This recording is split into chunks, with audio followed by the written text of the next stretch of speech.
Okay, earlier I mentioned the avatar. And the avatar, your avatar, is basically this sort of fictional person that you're writing to. It's like the ideal prospect. And that's a good thing to think about. Who's your ideal prospect? Or who's your ideal customer, your ideal prospect, your ideal list member? And also, who's your nightmare prospect? And this is one thing I want to mention before I forget. When you're publishing, the reality is that you're going to have some lunatics on your list. Okay, you just can't help it. There's some lunatics out there, and some of them are going to join your list. And so I'm just mentioning this right now in case I forget. You know, you're putting yourself somewhat in the public eye. I mean, if you want to, you can be pretty discreet. You can use a pseudonym. Yeah, I mean, you can sort of hide so they don't know where your physical address is, where you're writing from, so they can't actually find you, but they're still going to be able to write back to you. Okay, and sometimes the lunatics will write back to you, and they might write nasty things, or they might tell you you're an idiot, or heaven forbid you're trying to make money. So I'm not trying to scare you off, but there will be lunatics, and they'll write to you and they'll say stupid stuff. You got to just delete those emails. After you start to grow your business, then you can even have a layer of staff in there that's reading that stuff and filtering out the garbage and only sending you the legitimate stuff. But I do know a few people that have done some publishing, and they'll have like one or two lunatics write to them. And they get freaked out, and they either stop publishing, or they start to care about what those lunatics are saying. But the reality is, if you got in your car and drove to everyone on your list, drove to every one of their houses and gave them a gold bar, walked up to their front door and handed them a gold bar, then some of them will be torqued off at you that you weren't giving them like gold coins or something. So there's just no way you're going to be able to keep everyone happy. So don't expect to keep everyone happy, and just delete those emails. And don't, if you have a lunatic writing back to you, don't get in a conversation where you're writing back and forth with them, you're trying to change their mind, because there are people, that's sort of their hobby, is just to send stupid emails to people that publish. They enjoy that, and they enjoy it more if they get a reaction, and even more if they can suck up your time by writing back and forth with you. So just ignore the lunatics. Now, getting back to the avatar, one of the things for your ideal prospect, you have to think about what are their dreams? What are their aspirations? What keeps them up at night? What are their fears? What are their frustrations? And it's really important that you figure out what those are. You boil down what they are. And it's just because we're going to use that to both build your bribe, and you're going to have this bribe to get people onto your list, but also what you're going to send them, what you're going to email them. It's important you know this stuff.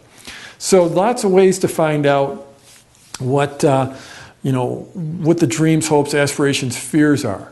One of the great things is if you can find a forum for your people. Like, if they're, for instance, here, let's say we're doing Learn Guitar. I've got my guitar here, and I know one of the things, this is my first guitar I ever bought.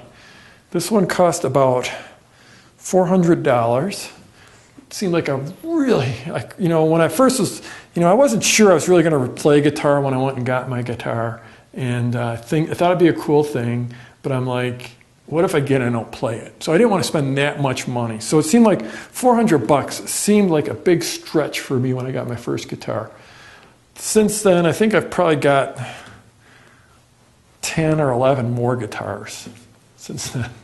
And they've cost a lot more than $400. But I still really love, this is a great sounding guitar. I really do enjoy it. So one of the things that, and it's hard to, I don't have a strap, so it's hard to play here, but playing the F chord, that's a real challenge for people that are just starting out, because you got to hold down these two strings at the same time while you're holding down some other strings. So people that are real, they're starting out and they live in fear of the F chord. So I guarantee you that's one of the frustrations for people who are just learning to play guitar, is that F chord. I don't know if you would build your bribe around that, but I guarantee you when you go out and you start to talk to beginning guitarists, that's not like the be-all and end-all. They might worry about their fingers getting sore, because that's, when you first start playing, you can only play like 15 minutes a day because your fingers are hurting so bad.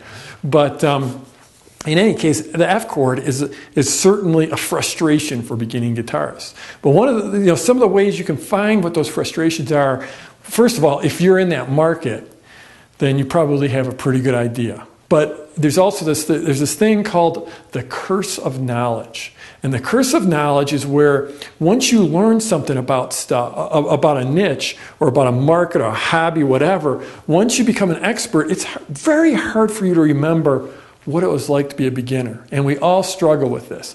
So if you're in a market, you're publishing, you're probably not a beginner. So inherently, it's hard for you to remember what it was like. So things you can do is if you do go look at the magazines that are published in that market, and especially like a lot of times, almost any hobby or niche, the magazine will have some column, and the column will be just for beginners.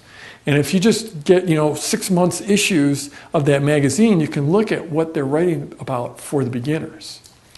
Another way you can do it is if you go to forums. Just whatever your keyword is, if it's learn guitar, or if you're going to do guitar, just go to Google and type guitar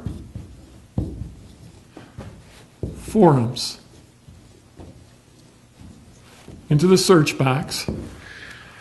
And you'll get to see what forums there are in that market, and then just go to those forums and look at what people are searching. There's going to be a lot of newbies on those forums, or look at like the frequently asked questions or the sticky threads or whatever up at the top, and you can see that what people keep on asking about. Those are the fears and the frustrations.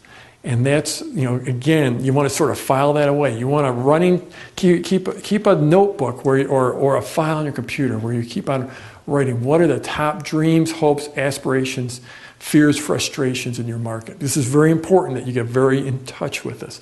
Also, when you get to the forums, you can start to create that avatar in your mind of that sort of that semi-fictional person that you're going to be writing to. Another place to do this kind of research is in social media, in blogs, social media, stuff like YouTube. YouTube's a great place to get, you'll see a lot of people will have videos, how-to videos on the basics. So if you went to YouTube and pressed in learn, put in learn guitar into their search, you can see what people, what videos are out there. You can you can see what videos are being watched, right? Each video, you can see how many times it's been watched. So you can see how, what people are looking at, what other people who are publishing in that niche have created for those people. You can look at the comments. So YouTube's a fantastic way to really get in touch very quickly with your market or your niche. You can do the same thing with like Twitter or Facebook. Do searches there. It's probably not quite as easy to follow and as transparent as YouTube. Go to blogs on a topic and see what people are writing about on blogs and look at the comments. See, the comments is a really good way to see what is resonating with the people in that niche. So, the ability to do research on these markets and niches these days is just insane, off the charts easy to do.